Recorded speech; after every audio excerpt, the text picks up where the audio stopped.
Drinking with Authors may contain adult content. Listener discretion is advised. Oh, hello, everyone, and welcome. I can't even say the word hello anymore. And welcome to another edition of Drinking with Authors. I am your host, author Nick Savage. And this episode every episode is brought to you by Four Horsemen Publications. So check them out at their websites. Otherwise, I talk to myself if we don't, check them out. But joining us this evening is Chris DT Gordon, mental health champion. And he's going to tell us all about what that entails, what his book's about, and what led him to becoming a mental health champion. So, Chris, I want to thank you so much for being with us today. Well, Nick, thank you so much for the opportunity. I greatly appreciate it. And I have to tell you, as we were talking about backstage, I was considering bringing a beer onto camera. And then I was thinking, this is an author-based program. Why do I reference my absolute favorite series at this time, Dungeon Crawler Carl, and drink a Dirty Shirley? A Dirty Shirley. Okay. I know what makes alcohol dirty, and I know what a Shirley Temple is. You cannot be drinking a cherry 7-Up with olive juice. Well, that is one way of making it. It's basically a Shirley Temple of vodka in it. Oh, with vodka. Okay. That's not bad. No, yeah. But I also have to pick up my kids as we're recording this in about an hour, and then I have to coach soccer later on. And I like to try to be responsible with some things. So instead, I'm drinking a chocolate protein shake. Nice. With maraschino cherries. Okay, that actually sounds pretty delicious. So I'm going to put some in here. Of course, I forgot my fork before we started recording. So that's the dirty part. My fingers are the dirty part of the fingers are the dirty part. Yeah. Is there any specific brand of protein you use when making protein shakes? There is a brand I've been using lately. It's called No Bull. And it's interesting because the previous brand was called TB12, named after Tom Brady.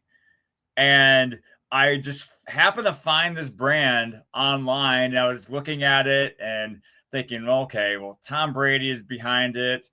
I mean, we're both Michigan alumni. I could help out a fellow Wolverine. I know he's struggling with the money. Yeah, as all star quarterbacks do. Yeah, he's always scratching for cash. So I've tried his brand for a few months, and I decided, hey, this is good and the price is right. And then they switched to Noble, which is the same company, but it's plant protein. And as a runner and someone who strength trains every day, I need that to rebuild my old body.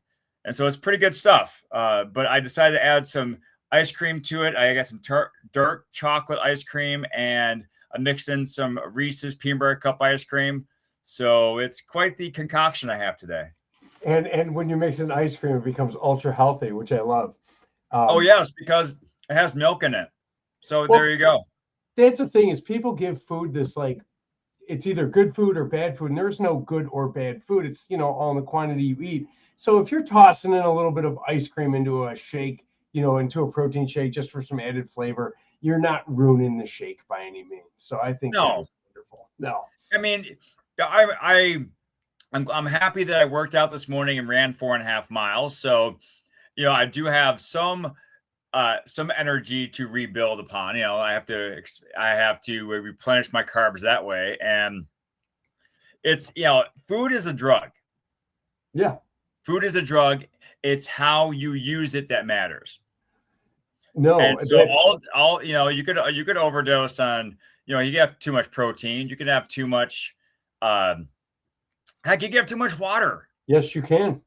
What's it called? Hyponapia, or there's some kind of condition where you can literally drink water to death. Yes. And so it's all about moderation, my friend.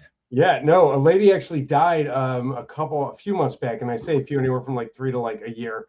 It was hot.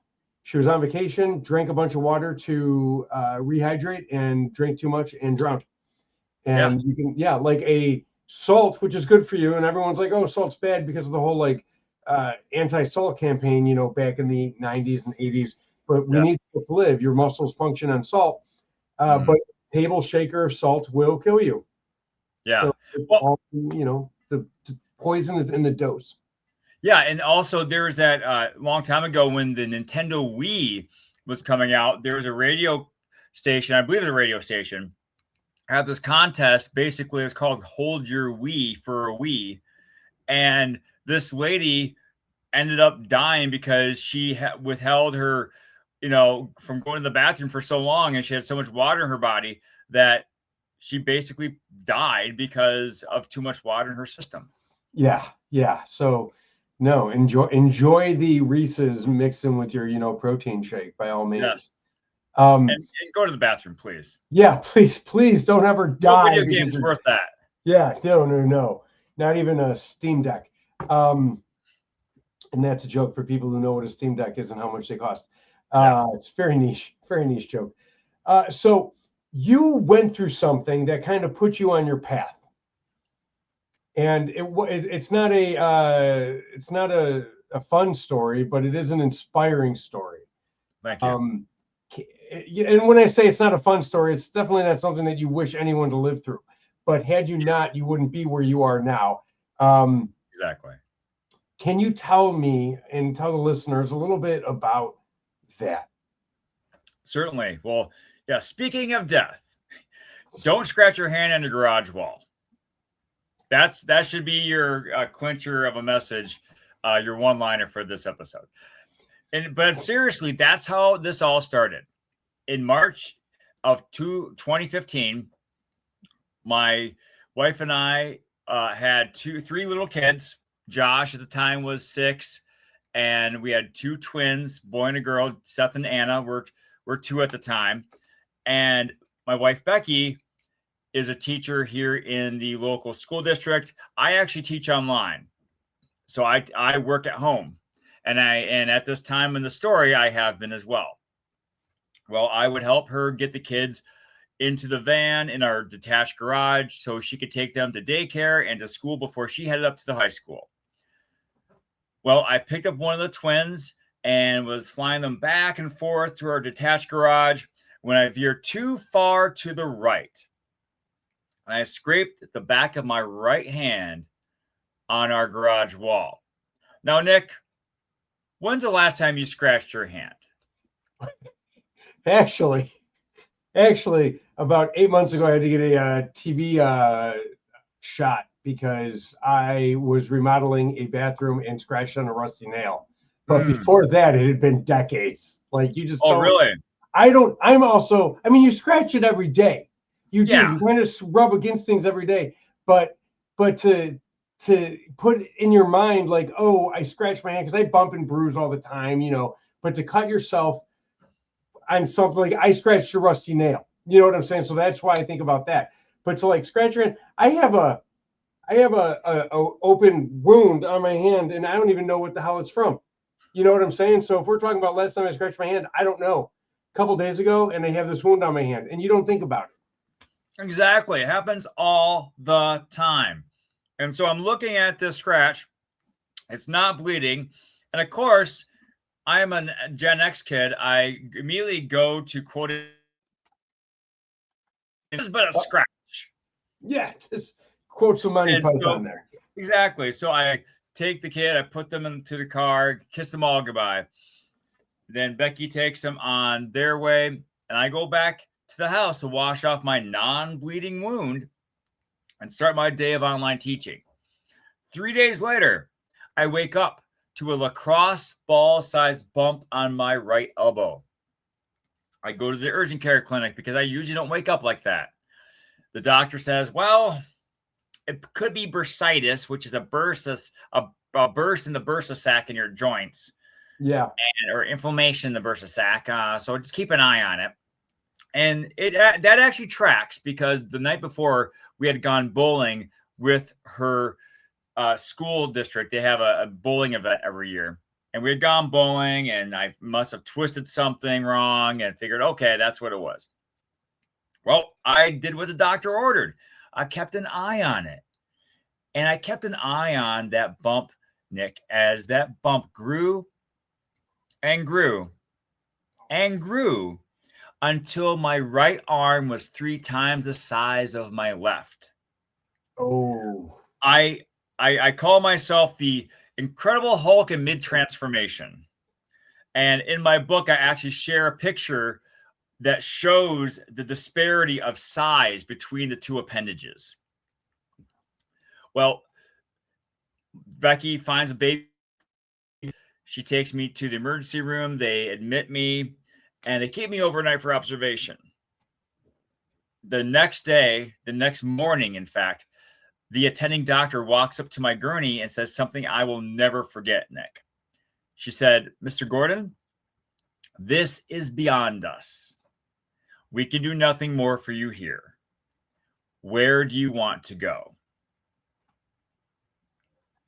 And I would like to say for dramedy that I sat on that question for hours. But I'm in Minnesota, and there's a pretty popular hospital here in Minnesota called the Mayo Clinic. Oh, yes. Also resides in the same town where my in-laws live. So I was right quick with the answer. I said, send me to Mayo, which is literally 2 hours down the road from Minnesota, from New Ulm, where I live. It's all in Minnesota. It's all in Minnesota. So, yeah. No, yep. They fly me to Rochester.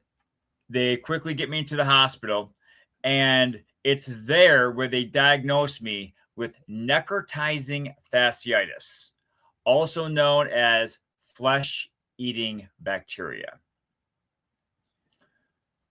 Have you ever heard of that?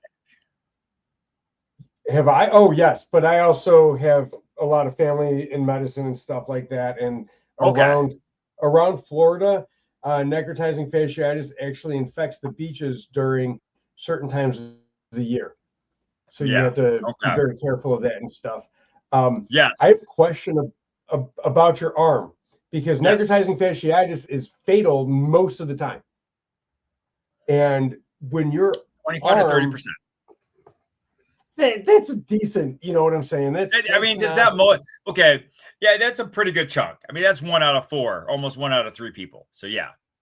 And yeah, I mean, it's when they say, because people hear 25 to 30% of the time, that doesn't mean that if 100 people have it, all of them might survive. That literally means of 100 people, 25 or 30 of them will die from it. There is no surviving of the 100 people. You know what I'm saying? Like, of the 100 people, all 100 survive, because statistics don't work like people want them to think they do. How were you not septic when your arm was that big? That's something I left out. They did diagnose me as being septic in the emergency room in New Ulm. They had noticed my blood pressure was wonky and they were getting a bad read, and I had gone septic. So I was still dealing with that. So giant right arm, septic, and being bald is a deadly combination. Being bald, I'm not sure bald has anything to do with that, but yeah. Well, the shine was glaring. I was blinding all the nurses. Yeah. So at any rate, so once they know what's going on with me, they get me quickly into surgery, and they put me under for what turns out to be 5 days. And in that 5-day time, that 5-day span, they first remove it's called debridement. They remove all the infected skin and tissue from my arm, shoulder, chest, and back. And once they clear that out, doctors noted that the infection had gotten so far into my right arm that they said they were going to amputate. It was not a question. It was a certainty to them. They even told Becky, we are going to take his right arm. Nick, what am I holding up? I'm assuming that is your right arm, or the best prosthetic I've ever seen in my life. Yes to the first one. That'd be awesome if the second one were true. It is my right arm. And they saved it because they elected to extract a 15-inch by 4-inch flap of skin and tissue from my left thigh and place it in my right hand and forearm. And since this is my thigh and my hand, I lovingly call this my thand. Because that has a quadricep muscle, if I recall your website properly. Close. It has a part of the quad, like skin from the quadricep, but the quadricep muscle, actually, they had to remove because when they took out the flap, the wound was so large they couldn't close it normally. So they installed what's called a Jacob's ladder. On the inside of the wound, they put like a shoestring type contraption on the inside.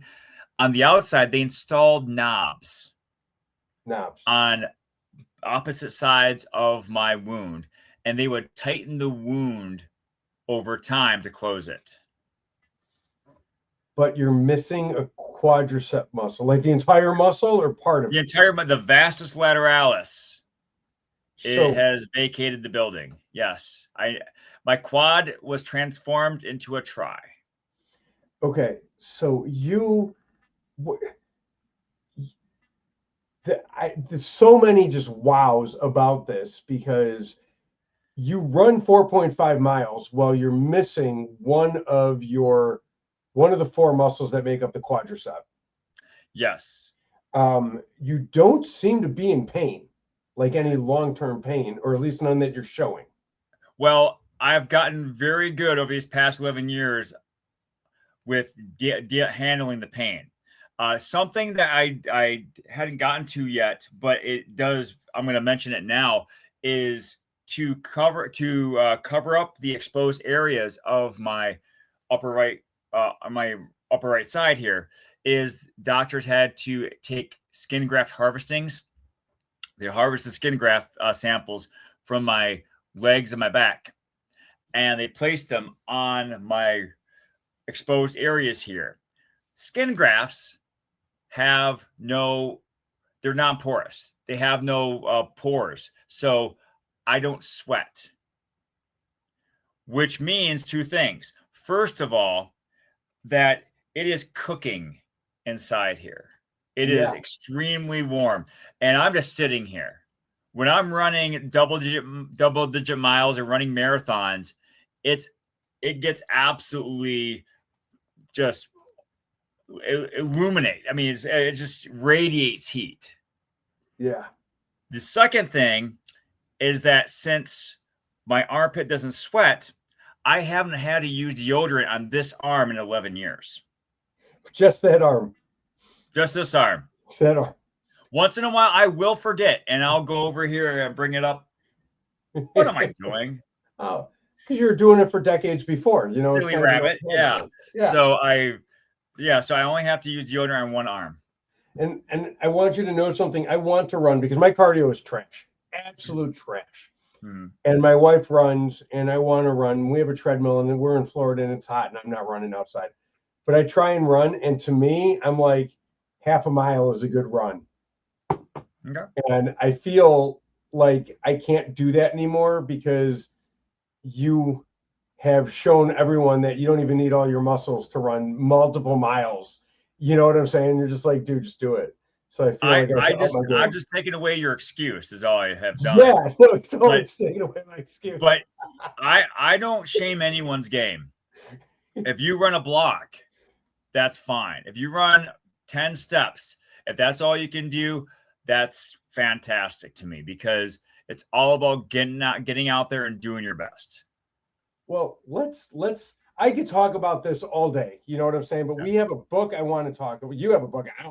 We didn't write the book. You wrote the book. You have a book I want to talk about. Tell us about that because I see in the background for anyone watching, he's got the tag logo on the wall and he's wearing it as well. And that is the attitude. Gratitude. Yep. Yeah. So a couple of years after my journey, I started playing around with the idea that I need to put myself out there. I can't keep this to myself. And I had done some speaking engagements for a friend's school. They worked for a small Christian K-8 school, and I came in and spoke for $50. And I had another friend who was a health teacher, actually at my wife's high school, and I went in there and I did a presentation for them and showed them the skin grafts and everything, and they were more interested on the medical side, but they still found my story interesting and inspiring.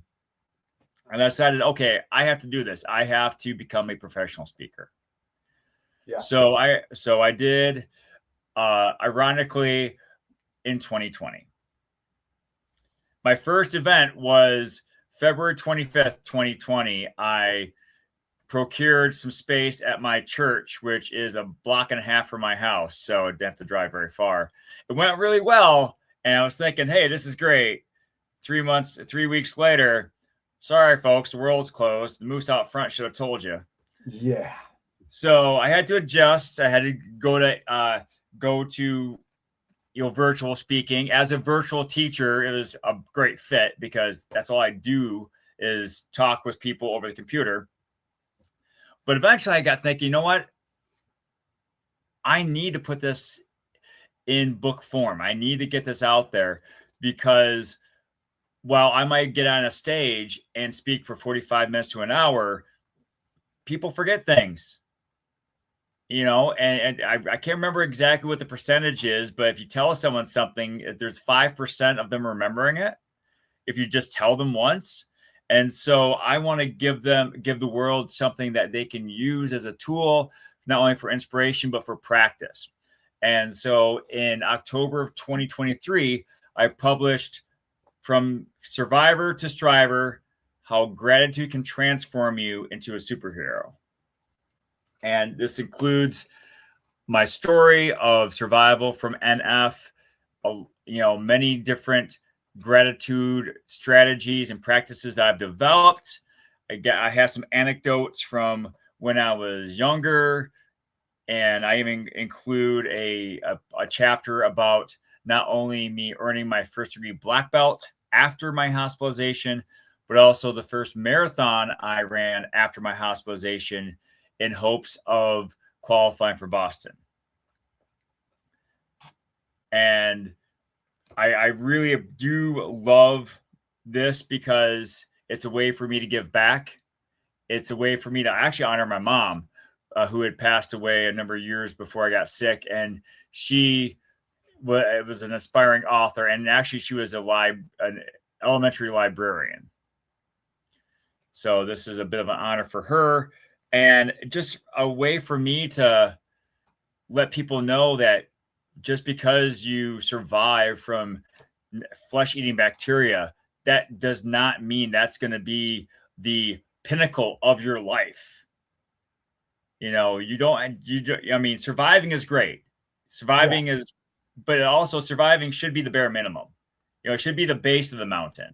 From there, you climb up. You strive for greater.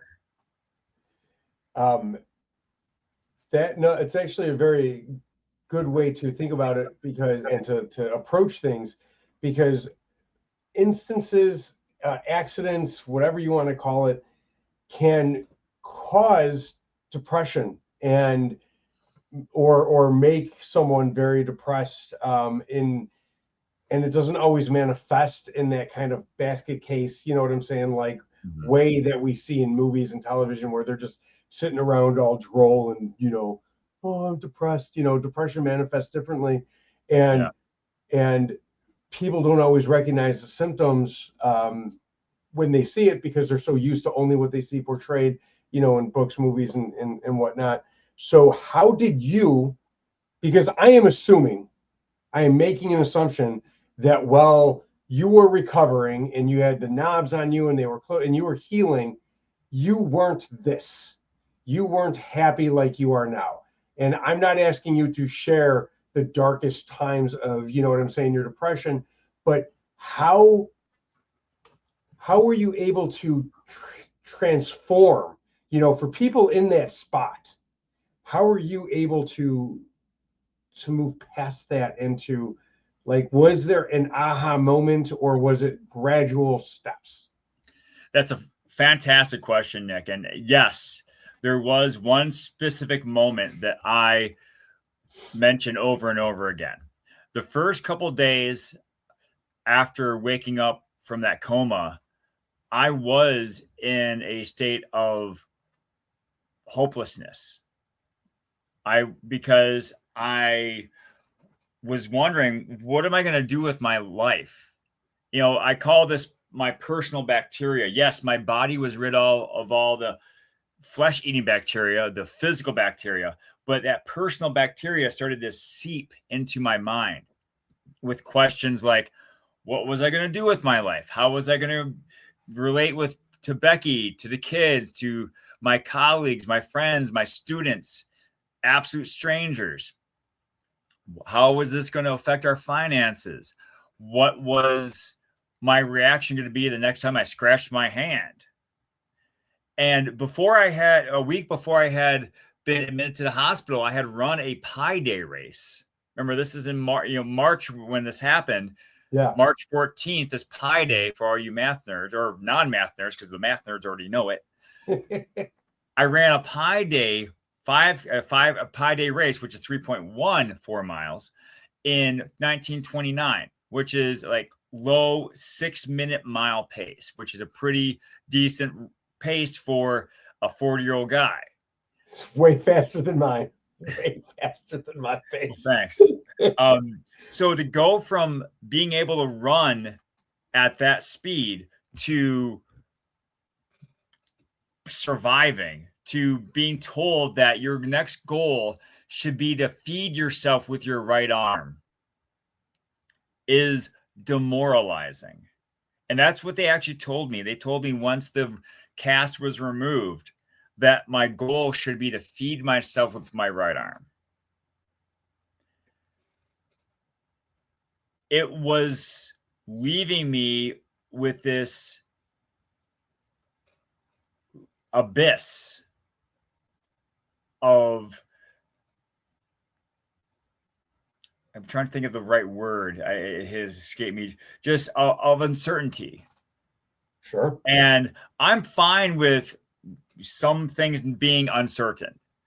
But when you're thinking about, if you're uncertain about how you're going to live, yeah, and you have no answers at all, that is draining emotionally, physically. And so I was lying in my bed, my hospital bed. Becky comes in to my room, sits down next to me, and she starts telling me about all the great things people were doing for us in this situation. Our neighbors were snow blowing our driveway and shoveling our walkways. Remember, this was in late March, early April, but for Minnesotans, spring is basically winter round 2. The local law enforcement were driving by our house to keep an eye on things, because the phrase flesh-eating bacteria spreads just as quickly as the bacteria itself. Everyone knew our situation. We had people in the Rochester area stopping by Becky's parents' house for the first couple of weeks, because Becky and the kids stayed there to keep an eye on, to keep updated on my situation. People were bringing toys and food and playing with the kids. My brother flew in from Michigan, and now, since I mentioned Michigan, I have to tell you where he flew in from. Incidentally, I grew up here, just north of Detroit. For anyone listening, he's using his hand as the Michigan map, as all Michigan. Yes, to prove I'm a Michigander. This is how we let you know where we're from. So he flew in from Grand Rapids to Minneapolis, St. Paul, then took a shuttle down to Rochester, and then stayed the next week and a half, sometimes staying overnight in the hospital to get the latest updates on my condition. Yeah. He also bought me an iPad so I can stay entertained while I recovered in the hospital. A classmate from Becky's graduating class in high school started a GoFundMe account, which raised enough money to offset my lost wages from teaching because I ran out of sick days really quickly. Yeah. So she's telling me all these different things that people are doing for us. And it's like a light switch was flipped. I almost felt that personal bacterial wash away. And I was left with what I now call the attitude of gratitude. And the attitude of gratitude is comprised of 3 more questions, but these questions I could answer. And that is the bedrock of my message, of my, if we were to use an anime term, my second form. This is, my rebirth, if you will. Yeah. And so if you don't mind, I'd like to go into those 3 questions. Please. All right. So the first question I asked myself, Nick, was what good things did I have in my life? Now, when I ask you that question, what comes to mind for you? Oh God, so many things. I consider myself very lucky though. From my family and friends and wife and animals to the house I live in, you know what I'm saying? I have many things that many things. Yeah. I mean, we find that the more we look, the more we find things around us. And I did the same. I was thinking about my wife, my job, my other family members, our community, and all those things are great. But I started thinking, well, what if we get a little more granular with it? What if we started looking at things that are sometimes overlooked, or most times overlooked? And so I started thinking about, well, my brother bought me this iPad, and one of the first things I downloaded on that iPad was Netflix. And the first show I watched was the first season of Daredevil. Ooh, now, I'm show. not sure if you're a comic book fan, or if you like the MCU at all, Nick.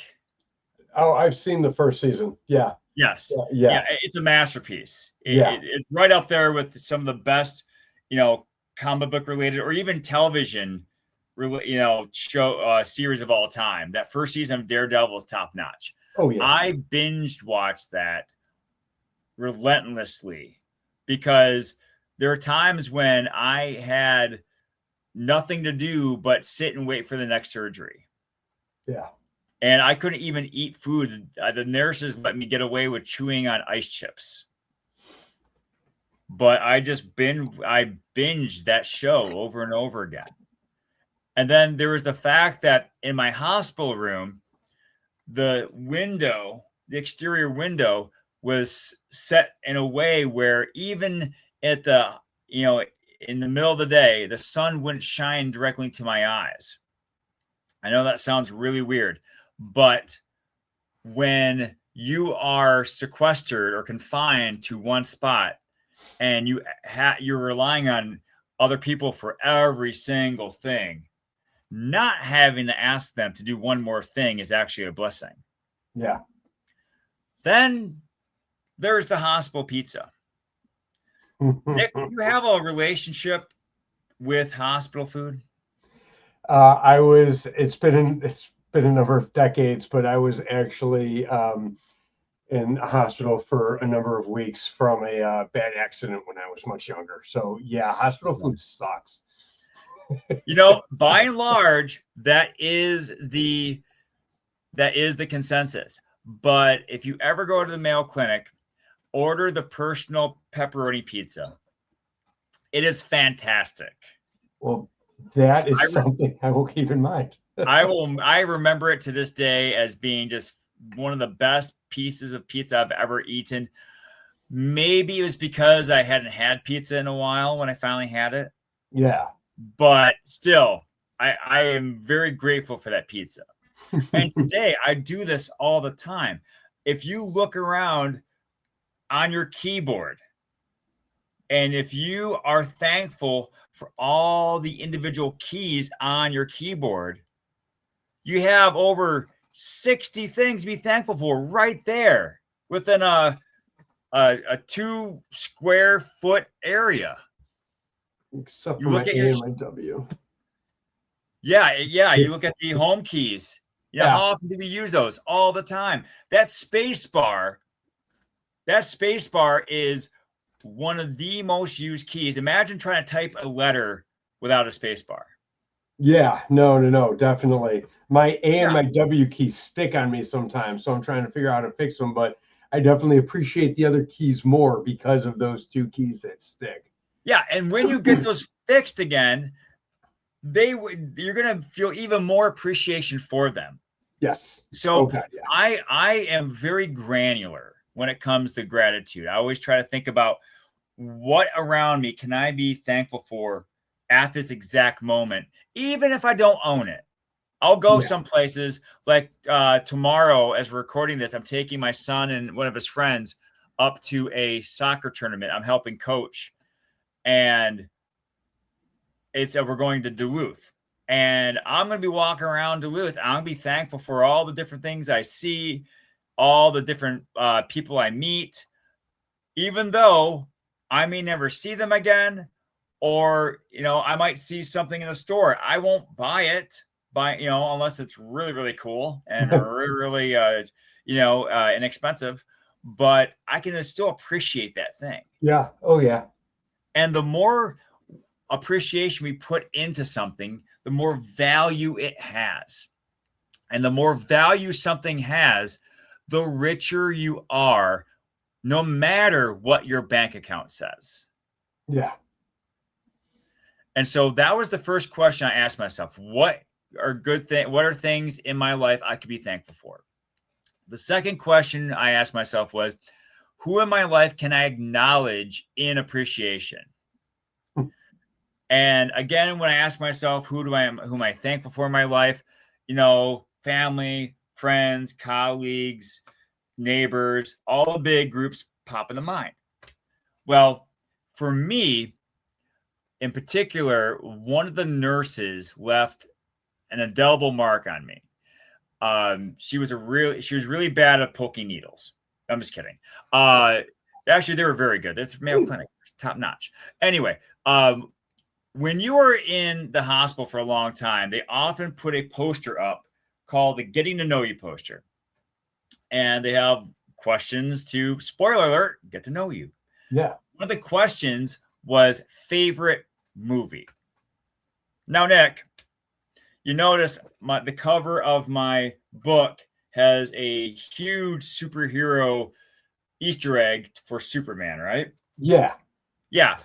Behind me, I have a 4-foot stormtrooper. Above me, I have a picture of the Ninja Turtles. You can't see them, but my left side wall is covered with Transformers. All kinds of Autobots and Decepticons. I bet you can guess what my favorite movie is. I would I mean, that's so many different superheroes, but I would have to say if you're going to use a Superman Easter egg on the cover, that Superman's going to be your favorite, but I'm probably wrong. You're close. Blazing Saddles. Blazing Saddles. So close. Yeah, so I mean, close. right there. Right there. They're almost carbon copies of each other. So I told them, right, Blazing Saddles on there. Well, one Monday morning, the head nurse, Chris, comes running into my room practically. She almost knocks over my IV stand. And she said, Chris, I was at a garage sale this weekend. I saw this. I thought of you. Here it is. She bought me a DVD copy of Blazing Saddles. Very nice. Yeah. I am a part of her job. I am an item on her to-do list, and her to-do list is very long. Yeah.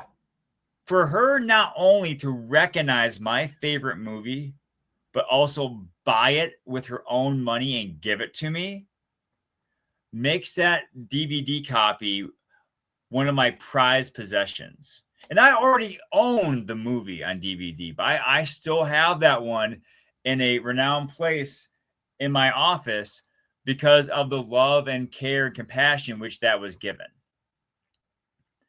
And so I greatly appreciate her because she and the other nurses made my stay more comfortable, even though I was at times a pain in the butt and everywhere else. But I love and appreciate her for that thoughtfulness. Yeah. I mean, it meant so much to me. And so I do that as much as I can. I try to let people know how much I appreciate them, whether we're at the store, whether we're at the restaurant. I always try to learn our server's name and try to use it often. Probably creeps some of them out, especially the younger people. You know, they're not used to their name being used so often, but I like doing it because I like seeing them, not just seeing someone giving me food. And if you wouldn't mind, Nick, I have a short practice I'd like to impart to your viewers and audience. It's called the AAA, and it stands for actively augmenting your appreciation of someone. And so what I want you to do is I want you to think about someone that you're connected to socially. Okay. It could be your wife, your husband, or a family member, or a colleague, someone. And I want you to temporarily remove yourself from that connection. So you see them by themselves. And the reason why we're doing that is we want to look and see. The second step is I want you to look and observe and note how this world affects their world, how they benefit other people. And the reason why I remove that connection is because when we look at someone and how they benefit us, I'm not saying that's a bad thing, but it's also somewhat selfish, and not in a negative selfish, but it literally is, you're focusing on how they affect yourself.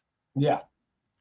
But when you look at how someone benefits the world at large, benefits other people, you really see what a gift this person is to others. And so I look at, for example, I use as my wife. Yes, Becky is my wife, my partner, my best friend. But apart from our relationship, she is a wonderful mother, a loving daughter and sister, a brilliant teacher, a great athlete, a well-read historian. And yes, she is as big of a geek as I am. She just plays it closer to the vest. She is a gem and a hero to the community at large. Now, I put her back in that social circle that we share. That's the third step, bring them back. And yes, she's still all of those things. But on top of all those things, she's my wife, my partner, my best friend. Yeah. I am extremely blessed to have this person in my life. And I continually refer to her as my hero because without her, we would not be talking right now. Yeah. No. So what I want you to do is I want you to think of someone in your life. Think about all the ways they affect the world around them, not necessarily around you. And then let them know how much you appreciate what they do for others in the greater world. Yeah. And so that's called the AAA. And what's beautiful about that is, yes, it might make you appreciate those you love and like more, but it might help you develop more respect for people you may not know very well, or you may not get along with very well. I do this sometimes when I think about someone who I'm not really good friends with, or we just don't have a lot in common, or maybe we've had a clash. But I take a step back and I look, okay, maybe this person and I don't get along very well, but that doesn't mean that they don't get along with everyone in this way. And so by looking at how they benefit other people, I can say, you know what? Maybe we can't find common ground here, but maybe in time we can develop a stronger relationship through this avenue. No, that makes sense. One of my favorite words in the English language is the word sonder, which is the realization that everyone around you has lives that are as full and enriched as yours in their own way, and they're not just NPCs, walking around a video game. And it's a shift in perspective to see someone who might be having, looking like they're angry or looking like they're just a grumpy person, and realizing that there's a reason at that moment, to have them act that way, or to why they're not getting along with you versus why they get along with other people, and to be okay with it, and to be the fact that it is just a shift in perspective to be able to do those things. So that's a very healthy attitude to have. I greatly appreciate the fact that you brought up the NPC analogy, because it's very easy to think about other people as being static when we're not actively talking with them or interacting with them. Like they just freeze when we walk around the corner. They have their own lives. They have everything. They have a lot going on. Everyone has a lot going on, and we should never forget that. No, and it's funny because I think that, like, I don't forget that, but I think people's default is to almost default to that, because my wife used to make fun of me and be like, yeah, when you're not around, I'm just sitting around twirling my thumbs waiting for you, and I'm like, I know that's not true, but it's hard to envision everything other people are doing. So you just assume some static state, some default state of not doing much, even though they're doing so many productive things of their own accord, Yes. So it's something to keep in mind as the world happens around you. Yes, indeed. Yes. There was a third question that you had to talk about, but I know that you have to pick up kids at some point. Do we have time to address the third question? We do quickly. Yes. Thank you for the segue back into the questions. So the third question was, how can I give someone else a reason to be grateful? And in the hospital, my job was to recover. That was it. Get better. But once I was able to, once I was discharged, I was able to take action. I started running again. And as I would run, I would pick up garbage on the sidewalk or on the road or in someone's yard, as long as I wasn't getting too trespassy. Some people don't like that. When my neighbor's lawn would get too long, or maybe they were gone and snow came overnight and their driveway is covered, I go over and shovel their driveway or their walkway. And there's the classic opening and holding a door for someone, which I think is criminally overlooked, because we just think of it as, oh, you're just holding a door. That's basically it. But you are literally freezing your life for a number of seconds so someone can get on with theirs. Yeah. And you never know, someone could be dealing with some serious stuff, and that simple act could mean a lot more to them than you think. Yeah. And so, I started, trying to think of ways I could give back. And, one way has been speaking and writing my book. And yes, I like to get paid for my book, and I like to get paid to speak, because I also like to eat food and sleep indoors. Yeah. But I know that there are people who could gain a lot from my perspective, from my message. And for me to keep it to myself because I'm either too shy or, I don't feel comfortable on stage giving it, it's a disservice not only to myself as being a contributing member of society, I also see it as a slap in the face to all those people who stepped up to help me and my family get through this situation.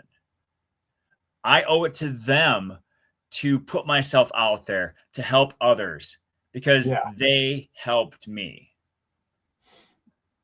And that's a very kind of reciprocal way to look at things, and not in a reciprocal in a bad way, much like the example earlier of selfish wasn't meant to be in a negative tone either, but it's a nice way to reciprocate the good that people have done for you. Yes, and that's why actually my logo, the tag logo here, is in a circle shape because it's circular. It goes around. What goes around comes around. Yeah. And so I want people to know that gratitude, yes, can be individual, but it should also be a collective. It should also be communal. It should be universal, because one person feeling gratitude is nice, but if we all act with this feeling of appreciating things around us, appreciating people around us, helping others feel that same appreciation, it spreads like the bacteria, but in a good way. Yeah. And I want positive bacteria to spread all over. Positive bacteria to spread. That is a very interesting, albeit kind of scary sentiment if you don't know, if you're just tuning in and don't know what we're talking about. Yeah. Hi, want some positive bacteria? Positive bacteria. It's like probiotics. Yeah. But the idea of spreading positivity and gratitude is definitely one that I think the world could use a little more of, especially nowadays. And with that, I'm going to end it so your kids aren't wondering where you're at going to pick them up. But I want to thank you. Oh, wait, before we leave, shoot. Give me your shameless self-promotion. Everyone's been listening, and now they need to go buy your book and follow you on social media. Where can we do that? Well, thank you very much for remembering, Nick. So you can go to chrisdtgordon.com. It's spelled just like my name, but take out the spaces and put a .com after it. That's my website. You can reach out to me there, especially if you are a teacher at a school, you're an administrator at a school, or even at a business.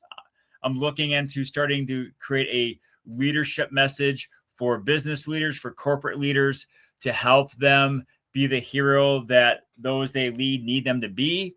So chrisdtgordon.com. You can reach out to me for, speaking engagements, just to say hi. There's also a link to find the book, From Survivor to Striver.